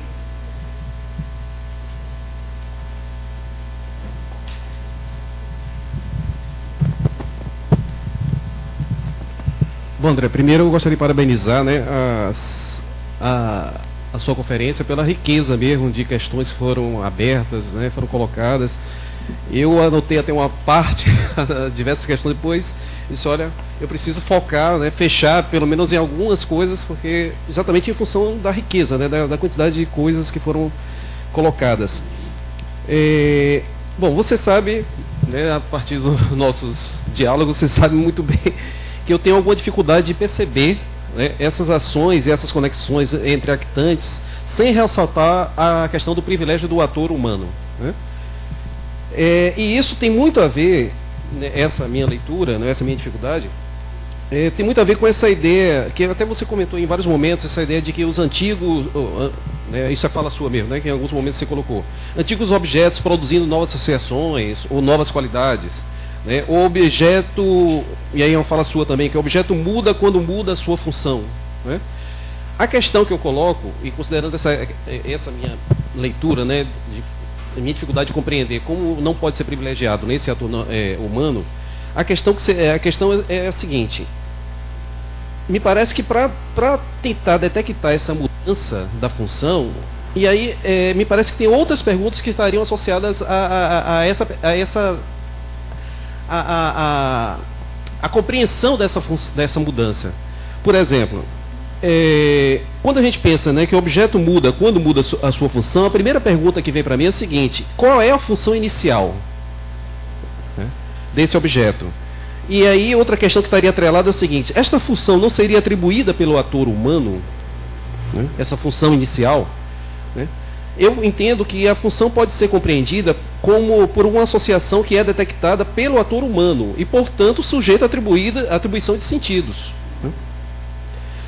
E aí vem outras questões que estariam atreladas a essa, né? Por exemplo, quem estabelece e percebe essas mudanças, né?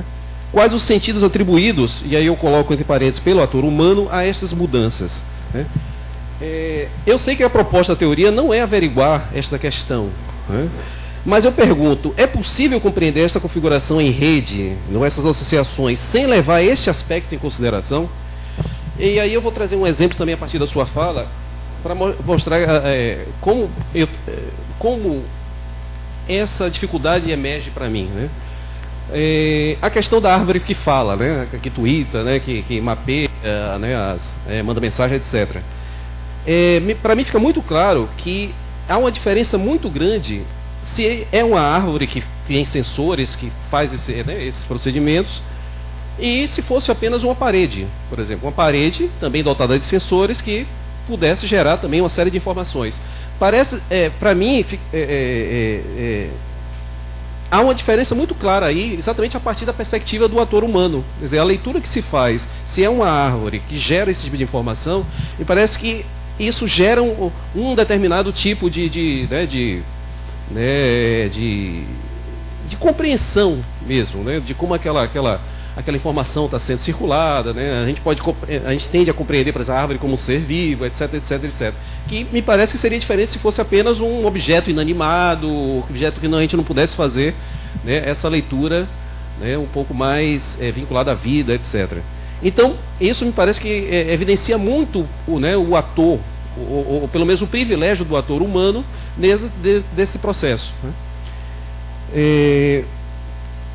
Bom, então essa que é a questão, né? Eu tenho dificuldade, como eu coloquei, né, de como perceber essas conexões, associações, sem colocar o privilégio do ator humano na história.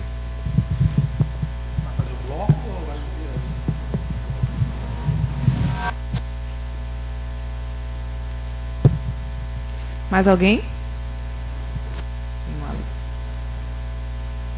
Adriana, você vem?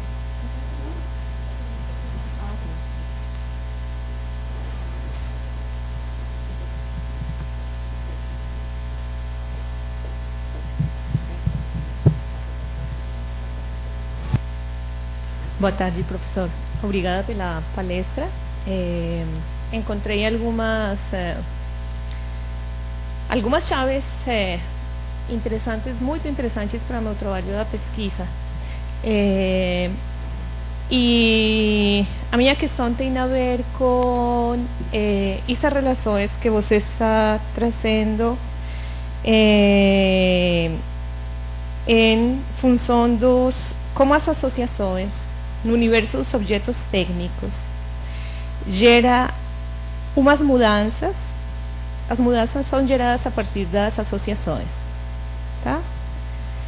Nesse ênfase que você está trazendo em função do um compromisso ético-político que tem hoje, estudar a internet, estudar esse tipo de relações. A minha pesquisa tem a ver com as formas de construção do conhecimento na cultura digital, das culturas locais, territoriais, quando elas são inseridas na cultura digital. Tem umas mudanças importantes. Mas, desde a sua perspectiva de trabalho da teoria da Dr. Regi, como tentar uma dimensão mais abrangente que você está trazendo da dimensão infocomunicativa. Quando estas culturas locais, territoriais, em relação com esses objetos técnicos e nas associações que esses objetos técnicos têm, nas formas de construção do conhecimento, estão gerando outro tipo de construções do mundo. Estou falando das culturas indígenas, as marisqueiras, os artesanatos, etc. Acho que o trabalho de Simondon também sobre o modo de existência dos objetos técnicos tem umas chaves aí que poderiam contribuir. É isso.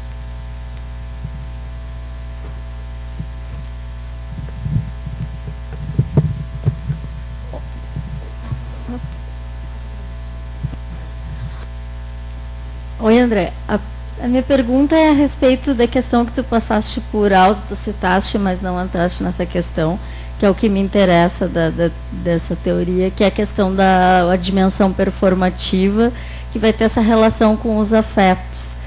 E aí eu queria que tu falasse um pouco mais sobre isso, como é que tu enxerga essa relação, pode ser nesses exemplos que tu trouxeste, ou em algum outro, enfim.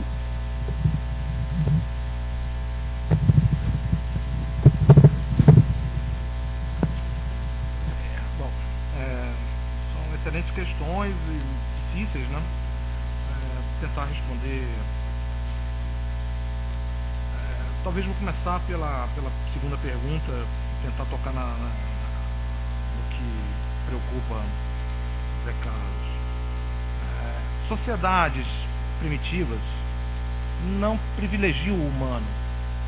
A relação está envolvida numa relação mágica, onde coisas, seres, fazem parte desse mundo e se estabelecem nesse mundo a partir de uma relação muito imbricada, híbrida, né? Essa separação do humano das coisas não humanas, dos animais, dos seres imaginários, dos objetos, é uma coisa que foi construída pela modernidade, uma tentativa de purificar justamente essa mistura que a modernidade não parou de produzir, né? Então, se a gente for pensar na construção do mundo, das sociedades, digamos, pré-modernas, né, e como essas novas associações estão possibilitando a visibilidade de produção de conhecimento desses povos, o que nós vemos é uma volta de um hibridismo entre o humano e o não humano.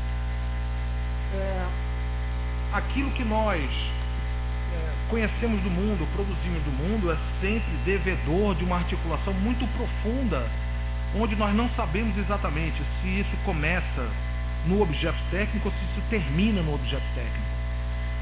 É diferente da gente analisar, quando nós estamos fazendo o trabalho do analista, então nós aqui, como analista, nós estamos interferindo efetivamente no processo, né? Então, o próprio analista passa a ser um actante daquilo que ele descreve.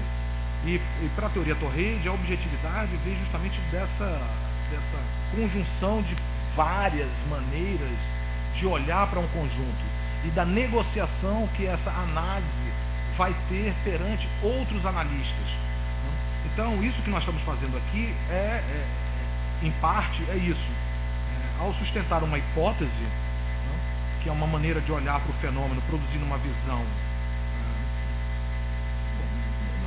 não é totalmente minha, porque ela é devedora de outros autores e de outras coisas, As perguntas vão tentar equilibrar, ou discutir, ou problematizar essas afirmações. Então, a verdade ou o objetivo da coisa nunca é privilégio apenas do humano, mas sim de uma conjunção de fatores que remetem para algo que faz parte da produção dos objetos e das coisas que nos cercam. Não é o mundo que não é o humano. Eu acabei de fazer uma entrevista com o Latour e ele dizia, eu perguntava isso para ele, você não acha que essa diferença entre humano e não humano é problemática, não é problemática? Eu disse, não, nós temos que insistir mais ainda nela. A separação não corresponde à maneira como um músico trata a música e o seu instrumento, não explica o candomblé, não explica a maneira como um titereiro, né, que manipula as marionetes se relaciona com as suas marionetes, não explica a relação das pessoas com seus brinquedos. Então a gente tem que terminar com esse privilégio do humano para poder, não para dizer, como nós estamos fazendo, estamos nas ciências sociais, que não somos nós que estamos falando das coisas, mas retirar esse privilégio do humano significa trazer para o parlamento, para as causas, para os problemas, as coisas, e identificar como é que essas coisas produzem a maneira como nós revelamos o que é a verdade, o que é o sujeito, o que são as coisas. Como eu falava, a escola, retire todos os objetos da escola e veja se vocês vão encontrar mais alguma escola. Retire todos os instrumentos da mão de um jornalista e veja se vocês vão encontrar um jornalista. O jornalista não é a pessoa, não é a pessoa que produz a educação, como vai dizer o Paulo Freire, que me desculpe, mas ele está errado. Não existe. É uma maneira de purificar esse hibridismo e colocar o peso na ação humana, que é meramente artificial. Então, me parece mais um recurso mais ontológico e metodológico, né, do que, digamos assim, não sei, performativo. Né? Você pode dizer, não, mas é você que está falando das coisas, é o humano que está dizendo. Mas eu não digo sem a caneta, sem os livros que eu li, sem a internet, sem a televisão, sem a escola. Quer dizer, a minha construção é uma construção completamente híbrida. E nós temos que reconhecer esse parlamento das coisas para poder dar voz e conseguir entender a vida social, que não é apenas a vida dos humanos.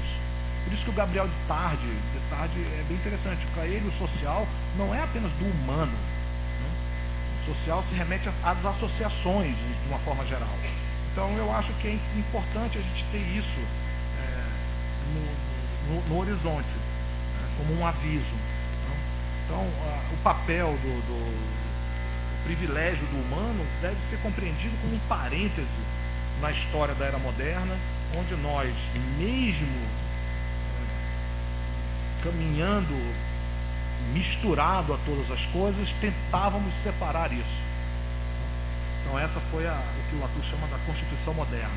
Eu acho que é bem isso mesmo, uma tentativa de purificar, quando na realidade a gente sabe que isso não é assim. Né? Você pode ouvir sociólogos que vão falar da racionalização do mundo, né? Da internet como um instrumento de controle racional na mão do poder militar industrial que faz de cada um de nós um robô. Onde estão esses robôs? Estão aí. Né? Ou o contrário, né? Que vai encontrar o humano naquilo que se descola de todas as coisas e que se encontra na sua pureza enquanto sujeito puro, não contaminado por nenhum contato com coisa alguma. Não encontramos isso. Ou um ser apenas sensível. Não encontramos isso. Encontramos sempre essa articulação muito complexa. Então eu acho que estrategicamente é interessante resgatar essa ação dos não humanos nos nossos processos.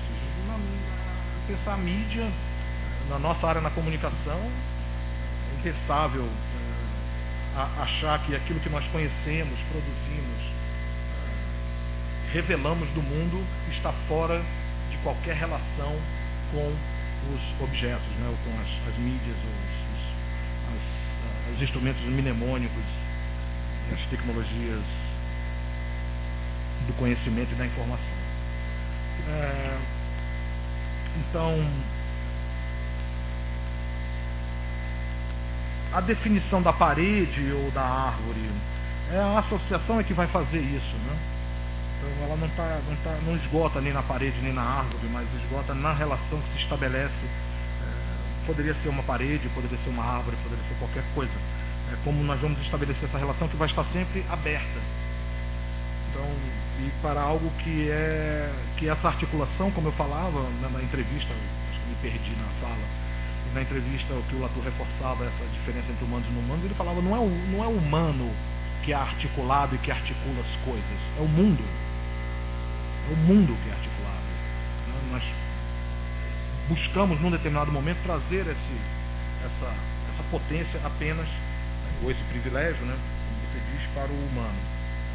Mas ela não é privilégio do humano, ela é datada e ela não corresponde a todas as...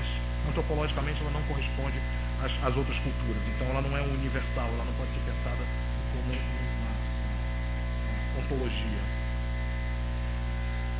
A performance... Bom, eu usei aqui performance no sentido muito dessa delegação e dessa mediação que os actantes não humanos produzem, né, sobre os humanos. Né? Então a ideia de performance aqui vai mais desse sentido, né, de delegação, deixar com que coisas façam coisas que vão interferir na minha relação, né, e de como é que um determinado objeto vai agir sobre outros a partir de uma nova função que é estabelecida pelos humanos, mas que vão criar repercussões mais complexas e formas de associações diferentes, ou seja, vai produzir o social de uma outra maneira. Então é um pouco nesse sentido, de performance no sentido de mediação mesmo, de tradução de uma coisa em outra, mudando os dois. Não sei se eu respondi, porque são questões muito difíceis na realidade. Esses temas são muito... voltam sempre na realidade, na discussão sobre atores humanos e não humanos, e eu acho que o José Carlos tem razão em um determinado momento, porque a própria denominação já dá o privilégio, né? Estou falando de humanos e não humanos, logo o privilégio está no humano de qualquer forma. Mas tem uma problema de gramática aí também, né? De como nomear essa coisa.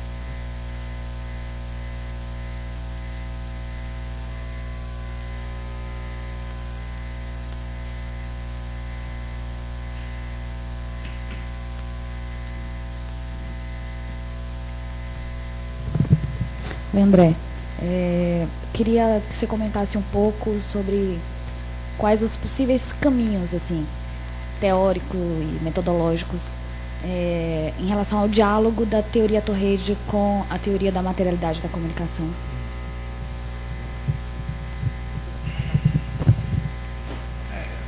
Vamos ver se tem mais alguém. Tem mais alguém? Tem, Rodrigo.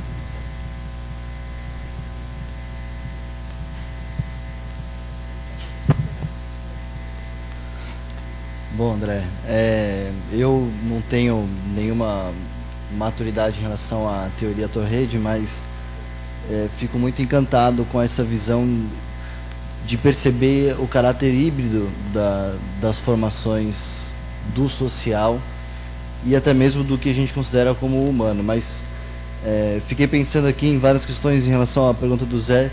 Se eu pego uma instituição como a escola e tiro as pessoas, o que sobra? Também fico com dificuldade de compreender até que ponto sustentaria a própria noção escola, né? Mas em paralelo a isso, a minha pergunta objetiva queria ouvir um pouco da tua observação sobre, nesse regime de extrema visibilidade, não só dos humanos como dos não humanos na internet das coisas, e que antes da internet das coisas a gente já tem esse regime de extrema visibilidade, e você falou num certo momento de que essa extrema visibilidade oculta muitas coisas também, né? De que forma, na teoria Torrede, na internet das coisas, você comentaria sobre essa discussão que a gente estava tendo de manhã com relação aos novos limites e os contornos da privacidade? Essa extrema visibilidade do sujeito nos ambientes digitais, em que medida também não escondem muitas coisas sobre o que a gente considera como a subjetividade. Não estou pensando aqui a subjetividade como aquela coisa bem moderna de o indivíduo, aquela essência do indivíduo, não. Concordando que a subjetividade é um híbrido também de humanos e não humanos, mas que nesse contexto de extrema visibilidade da internet das coisas, que implicações você vê na questão da privacidade como um tema, enfim, atual também. Mais alguma questão? Não? Tá. Primeiro eu queria dizer duas coisas importantes. Primeiro, nem tudo que está dito na teoria Torrede são coisas inéditas, tá certo? A antropologia mexe com isso há muitos anos. Não? A semiótica trata disso também. De novo, na entrevista que eu fiz com o Latour recentemente, que nós estamos para publicar agora, ele dizia: a teoria Torrede é uma coisa muito brasileira, é uma gambiarra, não? Que mistura semiótica, etnometodologia, não? E filosofia. Não? Então, muitas dessas coisas não são nenhuma novidade, na realidade. Não? Então, pensar o híbrido, pensar... A questão eu acho que o interessante é quando o Latour institui essa ideia de constituição, de como mesmo os pós-modernos ou os não modernos acreditam nessa grande divisão que foi criada pela era moderna. E o Latour tenta revelar aí essas associações e dar um privilégio, né, aos atores não humanos nessa constituição das associações. Eu acho que é um amálgama, vem muito do Gabriel Detarde, do gráfico, da antropologia, da semiótica. Então não é uma teoria nova, certo? E na realidade ela começa também na década de 90, então não é algo inédito, nenhuma teoria revolucionária, nenhuma sociologia alternativa. Na realidade é uma crítica, no sentido mais amplo da palavra, a uma perspectiva moderna, estruturalista e que aniquila os actantes. E nós vemos isso o tempo inteiro. Né? Na academia nós vemos isso o tempo inteiro.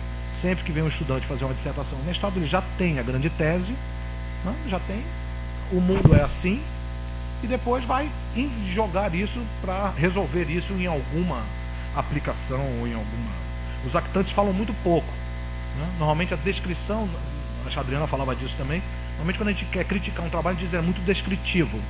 O Latour diz o contrário, os trabalhos são ruins quando eles não são muito descritivos, porque ele parte de grandes a priores e jogam aquilo ali e matam ou calam os actantes que são humanos e não humanos. Então acho que é mais uma estratégia para olhar na área de comunicação, nos estudos de cibercultura. Nós estamos falando aqui da materialidade, dos dispositivos, certo? Ler um livro é importante, mas onde se lê, como se lê, em que dispositivo se lê, que livro é esse nessa nova trajetória que se comunica, que eu posso compartilhar, que nova República das Letras se constitui com essa nova leitura, isso é importantíssimo. Quer dizer, a teoria Torrede, eu acho, nos ajuda a compreender essas coisas. Então, o meu ponto aqui é muito preciso, assim, é chamar atenção para uma discussão que é inexistente ou que agora começa a surgir na comunicação. Muitos alunos de comunicação leram Jamais Fomos Modernos e é apenas isso que sabem do Bruno Latour e pronto. Então, eu acho que na comunicação e na nossa área, porque a relação entre os... Estávamos falando hoje, né? A Raquel, de várias controvérsias ali, ela produziu. Né? Privacidade, não tem mais privacidade, tem privacidade. Temos que abrir isso. O que é isso exatamente? Como é que o Zuckerberg fala disso? Como é que as pessoas que usam o Facebook falam disso? Né? Eu não tenho aqui que dizer trazer uma grande estrutura. Eu poderia dizer, bom, a privacidade e o anonimato são pilares da democracia. Ok, é isso. Isso não pode não vai garantir a priori que a Raquel está errada e que a privacidade não existe. Né? Ou que a privacidade existe porque ela é um fator fundamental da democracia. Tem que analisar. E isso depende de que associação eu estou falando. Né? Ela tem dois vieses aí importantes, essa visibilidade. Uma é essa vigilância, controle, monitoramento ferrenho, e que, de alguma maneira, os estudos que vão falar dela vão falar nesse nível. Vigilância, Surveillance Society. Né? E é uma maneira de escamotear o que a associação está dizendo, porque revelar os rastros e o que as pessoas estão fazendo, na verdade essa visibilidade é um fármaco. Né? Ela tanto é um instrumento de vigilância, controle e monitoramento, nós vimos nos vídeos, como ela também é uma maneira de entender as associações, de mostrar como as pessoas estão se associando, o que elas efetivamente estão fazendo, antes que eu encaixe ou emende uma grande explicação sobre o fenômeno. O Facebook é isso. Eu não sei, o Facebook não é nada. De novo, a teoria Torrede vai dizer, bom, não dá para dizer que o Facebook é, ou que o Twitter é. Depende. O Twitter é revolucionário, o que aconteceu na Primavera Árabe significa que o Twitter e o Facebook são instrumentos revolucionários? Não. Não. Significa que eu escrevi um texto sobre isso. Né? Uns diziam, é a revolução 2.0. O Twitter e o Facebook fizeram a revolução. E outros diziam, revolução só humanos fazem. Onde é que tem revolução que só humanos fizeram? Que não tem pedras, panfletos, megafones, propaganda política, estatísticas, dados, discussão. Onde vocês encontram uma revolução que não tenha sido feita por híbridos? Então, essa visibilidade, ela tem dois lados. Normalmente, quando vai se falar de visibilidade, se leva para o estudo de vigilância. Vigilância, panóptico, controle, foi o que apareceu aqui o tempo inteiro. Né? O tempo inteiro. Não apareceu em nenhum momento de como é que essa visibilidade, que é algo que eu não tinha antes. Então, antes eu podia dizer, a sociedade é isso. Agora eu posso dizer, mostre-me os rastros, porque eu tenho os rastros. Não tinha antes, eu tinha estatísticas, algumas estatísticas, etc. Mostre-me os rastros. O que as pessoas estão efetivamente fazendo? E aí nós podemos discutir. E abrir a caixa preta é ir para os conceitos mesmo. O que é privacidade? Como é que se define privacidade? Como é que a gente pode definir privacidade hoje? Qual é a história desse conceito?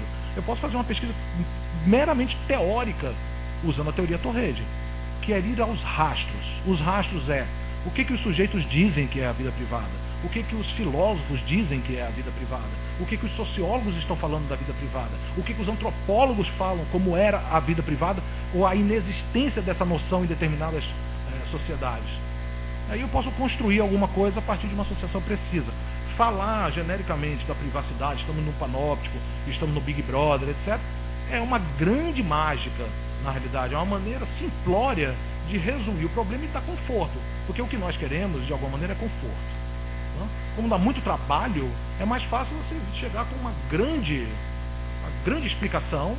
É isso que explica a internet. A internet é uma ferramenta mortífera do poder tecnocrático e militar americano. Ou a internet é a ferramenta da convivialidade e que vai fazer com que o mundo seja um paraíso na Terra. A internet não existe, como eu falei. Para mim, a internet não existe. Falar de internet, para mim, é um grande palavrão. A não ser que você diga o que eu estou fazendo, que coisas estão acontecendo, que associações estão se produzindo e que devem se produzir, ou podem ou não se produzir mais adiante. Então, isso dá muito trabalho. Pensar assim dá muito trabalho. Por isso que os alunos, e nós mesmos, né, nós somos frutos disso, a gente é com a tese pronta. Qual é a sua tese? A tese é isso. Qual é o objeto e o método? Por isso que teve uma discussão sobre método. Isso eu vou ver depois. Claro. Porque vai botar os actantes para dançarem conforme a música. A tese é essa, e agora a gente vai encontrar. Está onde? Peraí, aqui, pá.